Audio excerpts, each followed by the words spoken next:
Hey guys, thank you for tuning in to my channel. Today's topic is an interesting one. Today we talk about 10 evidence-based ways to increase HGH naturally.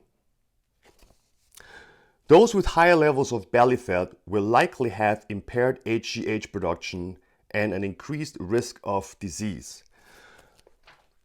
There have been many studies, but one in particular has shown that men with 3 times the amount of belly fat versus a control group with normal belly fat, which is somewhere between 15 and 20% for men, has shown that the HGH production declined by 50%. Now, men get more affected than women when it comes to that for some reason. Nobody really knows why. It's probably because women have more body fat to begin with than men. But so the more body fat you have, the less HGH production you will experience, which also turns into a lot of negative side effects. You age quicker, you need longer to recover, and the list goes on and on. So make sure that you maintain a lean body so that you can have a max HGH release at night when you sleep. So number 2 is fasting. Intermittent fasting. So research has shown when you fast 24 to 48 hours, your natural HGH production increases in men by 2,000% and women by 1,200%. That is unheard of.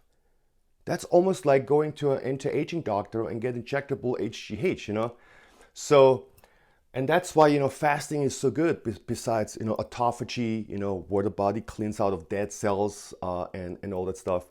HGH is very important when it comes to recovery, rejuvenation, growth, fat burning, and so on. So, obviously, not everybody can sustain 24 hours to 48-hour fasting, but almost everybody can do intermittent fasting. So let me explain for those who don't know what intermittent fasting is. Intermittent fasting is nothing else than restricting your eating window to 8 hours. So as an example, myself, for the most part, I'm eating from 12 o'clock to 8 o'clock in the evening. And then after that, I'm fasting. So if you think about it, you sleep about 8-9 hours. So basically, you're just skipping breakfast. And the way it works is when you go to sleep, okay? And let's say you have your last meal at 7-8 o'clock, you go to bed at 8. It takes about 6-7 hours, depending on what you eat, until your glycogen is completely depleted. In other words, you have no blood sugar in your system, nothing, okay? The body is in a fasting state now. And now, all of a sudden, the body can release, human growth hormone, HGH. So think about it. But that time, let's just say it's probably 5 o'clock, 4 o'clock in the morning, and let's say you get up at 6 or 7. So if you get up in the morning, that's when you have the highest HGH release. But the mistake we're doing is the first thing in the morning is we have coffee with sugar and milk and some sweets. For the most part, a lot of people, I never understood why, but a lot of people eat, sugary stuff in the morning. So once your insulin spikes, research has shown it impairs your HGH levels right away. It stops it. So it kicks you out, not only from the fasting state, but HGH cannot be released when your insulin spike is activated. So when you fast, make sure it's more important to fast when you get up in the morning. Don't eat. You can have coffee, tea with no sugar, just black, and then fast up to like 12 o'clock so that you have the longest and the most HGH release in the morning and you don't stop it, okay? So that's the best way to go about this. This one is number 3, an L-Arginine supplement, which is an amino acid that stimulates HGH production. There are some interesting studies, okay? Because it really comes down to the amount of L-Arginine you consume to really get an HGH release. Most supplement companies sell L-Arginine, in very low doses, especially if they're mixed in a blend. And, they suggest to take, 1 or 2 servings per day, which is nice. But according to science, when it comes to studies, it fails because you have to consume L-Arginine about 15 to 20 grams per day in order to get a 60% HGH release at night when you sleep. And you can look it up on the internet, those studies are published. Now, this product here from Biocorp is the only one I know that has the highest amount of L-Arginine in here. So here per scoop, L-Arginine has 6,000 milligrams, which is 6 grams. So if you have about 3 doses a day, you get to your 15 to 20 grams per day. And here's the interesting part, because those studies were conducted with individuals that were training and individuals that were not training at all. And the one that consumed L-Arginine and didn't go to the gym had a higher HGH release than the other controlled group who was working out and took L-Arginine. So what does it tell you? So even if you don't work out, you actually get a better benefit from this to recover quicker, to rejuvenate, feel better, and burn fat and so on. So for the ones who don't like to train, take L-Arginine in high doses and you will experience an unbelievable HGH release. Next one is number 4. Reduce your sugar intake. Why? Well, as we mentioned before, when insulin is getting activated, it will stop the HGH release in your body, okay? If you consume high glycemic carbohydrates, such as white potatoes, rice cake, and stuff like that, they are at the glycemic index around between 70 and 85. Which is very high, and that also will activate your insulin, and insulin not only stops the HGH production, but insulin is also responsible for weight gain. Insulin is a hormone, a very powerful hormone which we need, and every time there's too much sugar in your bloodstream, insulin gets activated and takes care of that and takes it out. And for the most part, when I say it takes it out, it stores it for later and it goes into the fat storage. So that's why every time insulin is getting activated, when you eat a lot of sugar or a lot of refined carbohydrates, that's when you gain a lot of body fat. And that's why when you're in a low carb diet, on a keto diet, you drop so much weight and you also have a higher HGH release because your insulin levels, your sugar levels are always low to medium. And that's what the body needs to access the fat deposit, to use that as fuel, and also to have a HGH release at night when you sleep. Number 5 is don't eat a lot before bedtime.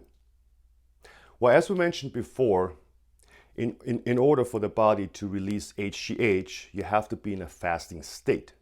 You cannot spike your insulin right before you go to bed and expect HGH release. It's not going to happen. So what you're going to do, if you have to eat before bedtime, okay, don't eat right before bedtime. Wait at least an hour because it takes about 2 to 3 hours till the body digests your food. And also stay away from high carb foods, and also not too much protein. So keep the carbs and the protein, low, or have tuna with some olive oil, because oil, doesn't really affect insulin. Only protein and carbohydrates do. So either have a small meal, like a salad or something light, so the body can digest it much quicker. So by the time you go to bed, the body digests your food quick, and it will release HGH as soon as everything is metabolized. All right? All right, next one is number 6. Take GABA. Now, GABA is an interesting one, and I have a study right here. Now, GABA is a non-protein amino acid that functions as a neurotransmitter, sending signals around your brain. Now, GABA is well known as a sleep aid, so it calms your brain, it calms you down. In fact, if you take a little bit too much, you can actually feel that your breathing pattern changes a little bit, and you feel like you have like goosebumps like running up your skin, and then it takes about like 30 seconds, and then you're completely relaxed, and you feel good, and it calms down your brain. So especially for people that think a lot at night and you have sleepless night, taking a GABA supplement will help a lot with calming you down. But interestingly, there's been a study on GABA on HGH. So one study found that taking GABA supplements led to a 400% increase in HGH at rest and a 200% increase following exercise. Well, that's quite amazing because, GABA is a very cheap neurotransmitter amino acid you can buy in any store. And not only it helps you to calm down and to sleep and feel good.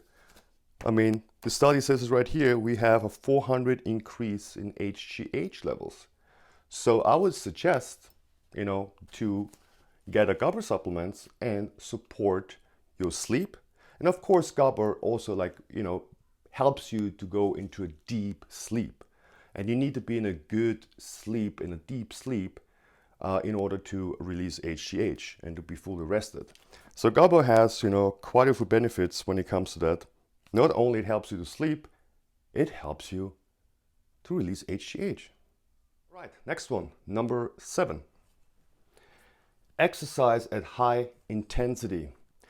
So research has shown that if you train CrossFit style, circuit training, high intensity, HIIT training, that kind of workout, research has shown, and it also depends on how you eat around your workout, but research has shown that it will spike your HGH temporarily around that time frame. Now, when it comes to lifting for strength training, that also spikes your HGH, but to a very minimum.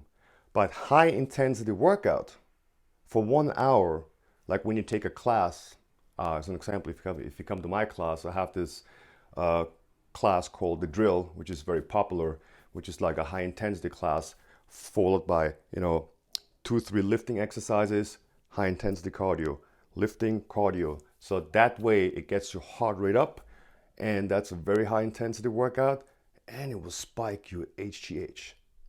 Do it. Next one, number 8, we will get to another supplement. Number 8, take a beta-alanine. Beta-alanine is also an amino acid supplement that will increase your performance and also boost your HGH level temporarily. So you take it right before and during a workout, and it will help you to increase the amount of weight you lift, your repetition. It pumps up your heart rate, burn more calories, and all those great benefits. But here today we talk about the HGH release, and this definitely will help you according studies. So some supplements can optimize performance temporarily and boost HGH levels, and beta-alanine is one of them. So in this study in particular, they consumed 4.8 grams of beta-alanine before and during a workout, and it increased not only their performance but also boosts their HGH level. Now also I want to mention that consuming any kind of protein powder, whether it's a casein protein powder, vegan protein powder, whey, don't consume any protein powder before you come in for a workout, because it will have the opposite effect. It will lower your HGH levels temporarily. Now, we're going to have the opposite effect if you consume a protein powder right after a workout. That actually will increase your HGH levels and recovery. Yeah, I'm not making this up. This is all published studies here, okay? So you can check it out. And I'm just breaking it down for you. All right, number 9, we come back to sleeping because that's when the body releases HGH. So optimize your sleep. So studies have shown the majority of HGH is released in pulses when you sleep. These pulses are based on your body's internal clock or the circadian rhythm, okay? So the best sleep you get when, you work out or you have a long day, and of course, avoid blue light exposure before bedtime because that doesn't let the brain to release melatonin, which you need to fall asleep. Read a book instead. Don't have the TV on like super bright. And make sure that's very important. Make sure that the temperature in the bedroom is cool. Studies have shown the best temperature to sleep is between 64 and 68. So that's optimal to get and optimize your sleep. And obviously don't consume caffeine, before bedtime or too late in the afternoon. Even though you think, and most people think that, oh, I can still sleep when I drink coffee. Sure, you can sleep, but the internal clock, shifts. You're not going to get a deep sleep in order to release HGH. So stay away from caffeine in the late afternoon. All right, and we have one more to go on our list. Number 10, take a melatonin supplement. Okay, so melatonin is a hormone that plays an important role in sleep and blood pressure regulation. So not only melatonin help you to fall asleep, studies have shown that it has a direct impact in increasing your HGH levels. So the best way to take melatonin is, personally, I'm very sensitive when it comes to that. I only take 1 milligram about 30 minutes before bedtime, and then after 40, 45 minutes to an hour, I can feel that's kicking in and it helps me fall asleep. But as mentioned before, make sure that you're not exposing your eyes to bright light, especially blue light, because that will stop the melatonin release and you will have a hard time falling asleep. So, typical doses range from 1 to 5 milligrams. Personally, if I take too much, like 3 to 4 milligrams, then I feel drowsy the next day, kind of no energy and just doesn't feel right. It's just too much. It's too much melatonin for me to wake up the next day. So either, start with 1 milligram and work yourself up to see what your doses is. And also make sure, because it has an impact on your brain chemistry. So in other words, if you keep taking it all the time, then your natural production will, be impacted by that. So keep that in mind. And if you take it every 2 days or always take a break a couple times a week, then your brain function will be, back to 100%. So that being said, thank you for watching. I hope you enjoyed that video. Give me a like. If you have any questions, write a comment in the comment section and email me if you have any direct questions about this topic or anything else. If you have any idea of what kind of video I should shoot the next time, just let me know. I will, do the work for you. And thank you so much.